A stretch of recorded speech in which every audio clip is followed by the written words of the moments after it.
శ్రీకాకుళంలో డయేరియా కేసులు అదుపులోకి వస్తున్నాయి. అతిసార ప్రభావిత ప్రాంతాల్లో జిల్లా కలెక్టర్ ఎమ్మెల్యే గొండు శంకర్ పర్యటించారు. 50 ప్రత్యేక బృందాలు రంగంలోకి దిగాయి. ఎన్ఎంలు, సచివాలయ సిబ్బంది ఇంటింటికి వెళ్లి సర్వే నిర్వహిస్తున్నారు. డయేరియా ప్రభావిత వీధుల్లో కుళాయి నీటి సరఫరా నిలిపివేశారు. ట్యాంకర్ల ద్వారా తాగునీరు సరఫరా చేస్తున్నారు. అటు డయేరియా పరిస్థితులపై మంత్రి నారాయణ సమీక్ష నిర్వహించారు.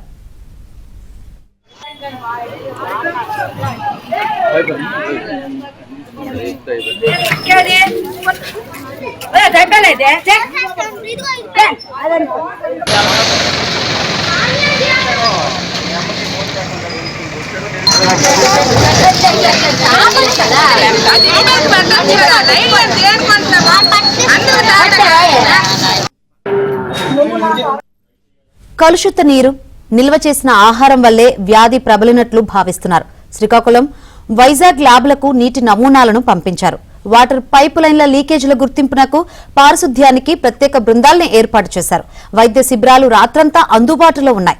బాధితుల కోసం జీజీహెచ్లో ప్రత్యేక వార్డు ఏర్పాటు చేశారు. ఇక ప్రైవేటు ఆసుపత్రుల్లో చేరిన వారి వైద్య ఖర్చుల్ని ప్రభుత్వమే భరించనుంది. బాధితుల కోసం మున్సిపల్ కార్పొరేషన్లో ప్రత్యేక కంట్రోల్ రూమ్ ఏర్పాటు చేసి నిరంతరం పర్యవేక్షణ నిర్వహిస్తున్నారు.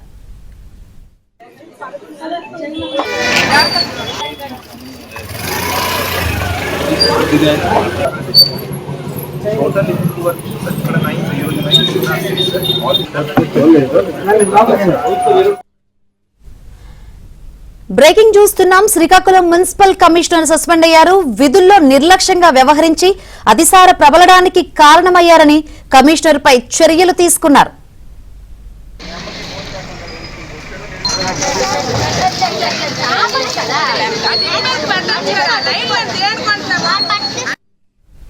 శ్రీకాకుళం మున్సిపల్ కమిషనర్ సస్పెండ్ అయ్యారు. సస్పెండ్ కి రీజన్స్ తెలుసుకుందాం. మరిన్ని వివరాలు అందించేందుకు మా ప్రతినిధి రమేష్ సిద్ధంగా ఉన్నారు. రమేష్,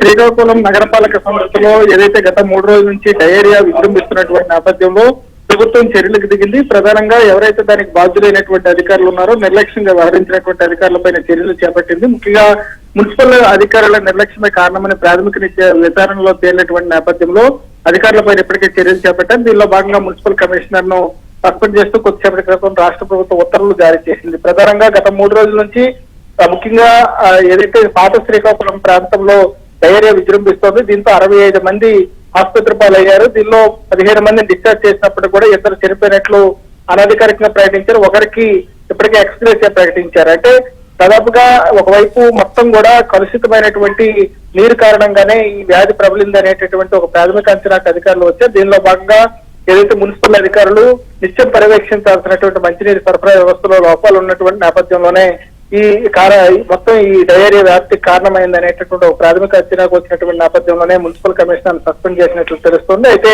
ప్రస్తుతం జిల్లా వ్యాప్తంగా కూడా మొత్తం ఏదైతే శ్రీకాకుళం పట్టణానికి సంబంధించి ఇప్పటికే రాష్ట్ర ప్రభుత్వం ఎప్పటికప్పుడు పరిస్థితిని సమీక్షిస్తోంది. దీంతో పాటుగా మరి కాసేపట్లో మున్సిపల్ మంత్రి నారాయణ కూడా ఆ ప్రాంతంలో డయేరియా విజృంభించినటువంటి ప్రాంతంలో పర్యటించనున్నారు. ఎప్పటికప్పుడు పరిస్థితిని సమీక్షిస్తున్నారు. ప్రత్యేకమైనటువంటి వైద్య బృందాలను ఏర్పాటు చేశారు. ఏ ఒక్క సిమ్టమ్స్ కనిపించినా కూడా వారందరినీ కూడా శ్రీకాకుళం రిమ్స్ తో పాటు వివిధ ప్రైవేట్ ఆసుపత్రుల్లో చికిత్స కోసం పంపిస్తున్నారు.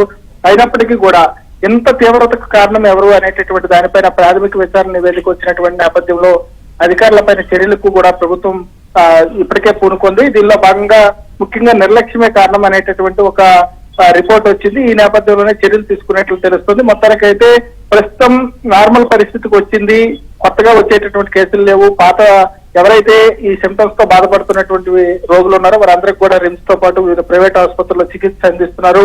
దీనికి సంబంధించి ప్రభుత్వం ఇస్తున్నటువంటి ఆదేశాలను ఎప్పటికప్పుడు పాటిస్తూ వారందరికీ కూడా అవసరమైతే విశాఖపట్నం తరలించేటటువంటి ప్రయత్నం కూడా చేస్తున్నారు. కానీ ఎలాంటి ఇబ్బందికరమైనటువంటి పరిస్థితి లేదని చెప్పి జిల్లా కలెక్టర్ ఇప్పటికే ప్రకటించారు. ఈ రోజు సాయంత్రానికి మరింత మెరుగైనటువంటి వైద్య సేవలు అంతాయి పూర్తిగా అదుపులోకి వస్తుంది డయేరియా అనేటటువంటి ఆశాభావం వ్యక్తం చేస్తున్నారు.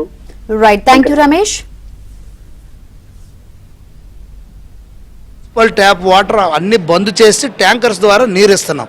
ఎందుకంటే వాటర్ వల్ల ఏమైనా ఇబ్బంది ఏముందని డౌట్ వచ్చింది కనుక అది కూడా ప్రిలిమినరీ టెస్ట్ చేస్తే ఎటువంటి ప్రాబ్లం లేదన్నారు.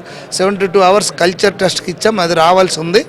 ప్రస్తుతానికైతే గత 3 రోజులుగా ఉన్న ఏదైతే పేషెంట్స్ ఉన్నారో వాళ్ళే ఇప్పుడు వరకు ఉన్న పరిస్థితి కంట్రోల్లో ఉంది. నిన్న ఒక 10 మందికి డిశ్చార్జ్ చేసాం, ఈరోజు కూడా ఒక 15 మందికి డిశ్చార్జ్ చేస్తాం. ఎక్కడ ఎటువంటి ఆందోళన లేదు. ఏదేమైనప్పటికీ పూర్తి అప్రమత్తం ఉన్నాం. ఇక్కడ ఇది సూపర్ స్పెషాలిటీ వార్డు, ఈ జీజీహెచ్లో ఈ వార్డుని ఖాళీ చేసి ఉంచాం. అలాగే స్టాఫ్ అందరూ కూడా రెడీగా ఉన్నారు.